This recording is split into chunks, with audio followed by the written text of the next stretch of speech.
আপনারা মিশরের কারি আব্দুল বাসেতের নাম শুনেছেন?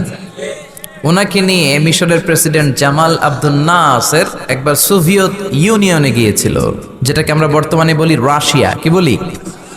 রাশিয়া। তৎকালীন সময় এটা ছিল সোভিয়েত ইউনিয়ন, এখন এটা হয়েছে রাশিয়া। তো রাশিয়াতে যাওয়ার পরে মিশরের প্রেসিডেন্ট জামাল আব্দুল নাসের ওনার সব প্রেসিডেন্টদেরকে রাশিয়ার প্রেসিডেন্টের কাছে পরিচয় করায় দিচ্ছে যে এটা আমার হোম মিনিস্টার, এটা আমার ফিনান্স মিনিস্টার, এটা আমার এডুকেশন মিনিস্টার, এটা এই মন্ত্রী, এটা ওই মন্ত্রী, এটা ওই মন্ত্রী। তো সব মন্ত্রীরা সুটেড বুটেড, প্যান্ট পরা, শার্ট পরা, টাই পরা, ব্লেজার পরা।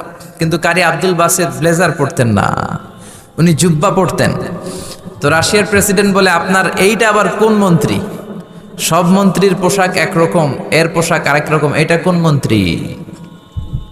জামাল আব্দুল নাসির বলে, এটা আমাদের কোনো মন্ত্রী নয়, এটা আমাদের দেশের কারি, এটা আমাদের দেশের কারি।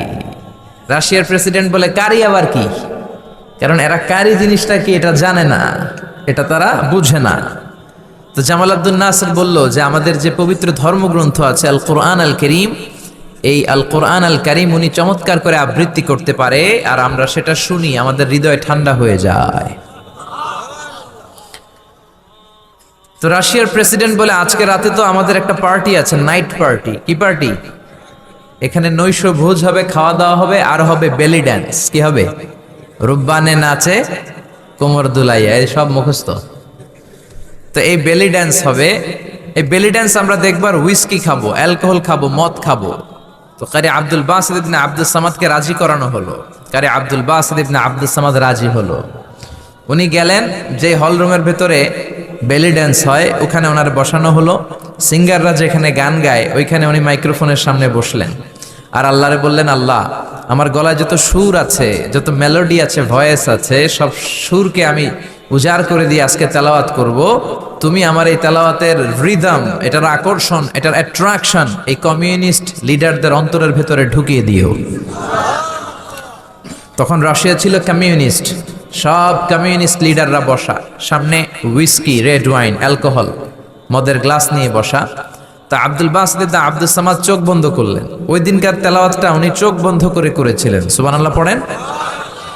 উনি চোখ বন্ধ করে ওনার গলায় যত সুর আল্লাহ দিয়েছে, যত সুরের ঝংকার তিনি পেয়েছেন, সব উজাড় করে উনি তেলাওয়াত শুরু করলেন, আউযু বিল্লাহি মিনাশ শাইতানির রাজিম। যতক্ষণ তেলাওয়াত চলেছে কেউ মদ খায় নাই, তাকিয়ে রইলেন, মন্ত্রমুগ্ধ হয়ে শুনলেন, আর সকলের চোখ দিয়ে দার দার করে পানি ঝরতে শুরু করলো। তেলাওয়াত শেষ, আব্দুল বাসিত চোখ খুললেন, চোখ খুলে দেখেন কেউ মদ খায় নাই, আর সবাই কান্না জর্জরিত অবস্থায় বসে আছে। মিশরের প্রেসিডেন্ট জামাল আব্দুল নাসের কমিউনিস্ট লিডারদেরকে জিজ্ঞেস করলেন, এই যে আমাদের আবৃত্তিকার ও কোরআন থেকে আবৃত্তি করেছে, আপনারা কি এর অর্থ বুঝেছেন? তারা বলে, না বুঝি নাই। কোনো মানে বুঝেছেন? না বুঝি নাই। তো কেঁদেছেন কেন? কমিউনিস্ট লিডাররা বলে, এত চমৎকার সুরেলা সুর, এরকম গলা, এরকম ভয়েস আমরা আমাদের জীবনে শুনি নাই। এটা শুনে আমাদের হৃদয়টা ঠান্ডা হয়ে গিয়েছে, আমাদের অন্তরে অনেক জ্বালা, অনেক যন্ত্রণা, অনেক দুঃখ কষ্ট, এগুলোকে ভুলে থাকার জন্য আমরা রাতে বেলি ড্যান্স দেখি আর মদ খাই। এরকম কারি যদি আমাদের দেশে থাকতো, আমরাও প্রতি রাতে বেলি ড্যান্স না দেখে কোরআন শুনতাম। তারা কাঁদতে শুরু করেছে, কোরআনের অর্থ বুঝে নাই, মানে বুঝে নাই, কিন্তু এই বিজাতিদের কমিউনিস্ট লিডারদেরও অন্তরটারে ঠান্ডা করে দিয়েছে কে? ওই কোরআন আমাদের কাছে আছে না নাই? নাকি আব্দুল বাসিত আরেকটা কোরআন থেকে তেলাওয়াত করেছিল? জোরে বলেন। এই কোরআনের কোনো চেঞ্জ হয়েছে? ১৫০০ বছরের এই লম্বা সময়ে কোরআনের একটা আয়াতও চেঞ্জ হয়েছে? একটা শব্দ, একটা অক্ষর, একটা জের জবর পরিবর্তন হয়েছে? জোরে বলেন, হয়েছে? এই কোরআনের মতো আরেকটা বই যদি আমরা পৃথিবীর সবাই মিলে বানাতে চাই, বানানো যাবে? জোরে বলেন, যাবে? আপনারা আহমদ দিদাদের নাম শুনেছেন? জাকির নায়েকের গুরু আহমদ দিদাদ একটা বই লিখেছেন, the ultimate miracle of the holy Quran. ওই বইতে তিনি উল্লেখ করেছেন, ইউনাইটেড স্টেটস অফ আমেরিকার কিছু বিজ্ঞানীরা সবচেয়ে পাওয়ারফুল যে কম্পিউটার, ক্রে-1 সুপার কম্পিউটার, এটা দিয়ে আমেরিকার মিলিটারিতে যারা চান্স পায়, মানে সেনাবাহিনীতে, তারা ম্যাথমেটিক্যাল ক্যালকুলেশনগুলো করার জন্য এই কম্পিউটার ব্যবহার করে। তো আমেরিকার বিজ্ঞানীরা আহমদ দিদাত তার ultimate miracle of the Holi কোরআনে বলছেন যে কম্পিউটারের সব ইনফরমেশনগুলোকে কনসাইজ করে ওই ক্রে-1 সুপার কম্পিউটারের মাইক্রোচিপসের ভেতর ঢুকিয়ে কমান্ড করেছে, is it possible to create a book like Quran? ও কম্পিউটার, তুমি অ্যানালাইসিস করে বলো এই কোরআনের মতো আরেকটা বই কি পৃথিবীর মানুষের বানানো সম্ভব? আপনারা বলছেন জি না, কিন্তু কম্পিউটার বলেছে ইয়েস, সম্ভব। It's possible, but you need to spend more than 63 octillion years. সম্ভব, কিন্তু পৃথিবীর সব মানুষদেরকে 63 অক্ট্রিলিয়ন বছর বেঁচে থাকা লাগবে আর চেষ্টা করা লাগবে। এটা শুনে বিজ্ঞানীরা তো মহা খুশি, হোক না অক্ট্রিলিয়ন আর ফক্ট্রিলিয়ন, পারা তো যাবে। কিন্তু নিউমেরিক্যাল সায়েন্স বলে যে octillion is very dangerous to reach দেয়ার।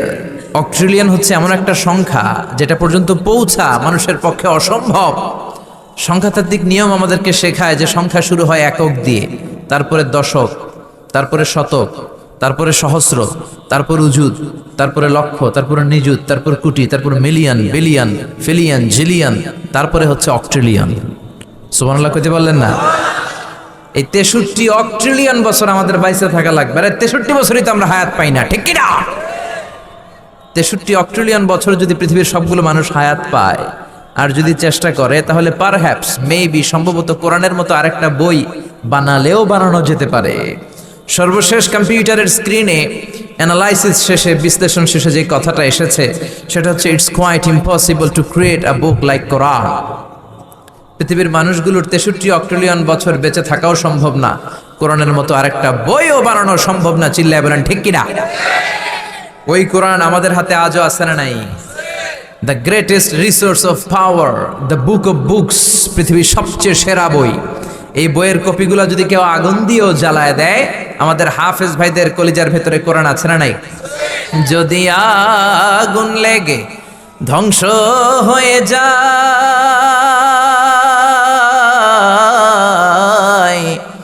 ধ্বংস হয়ে যায়, যদি আগুন লেগে যায়, পুড়ে যায় পৃথিবীর সব বইয়ের দোকান, বিশ্ব থেকে হারাবে না পবিত্র কোরআন, বিশ্ব থেকে হারাবে না পবিত্র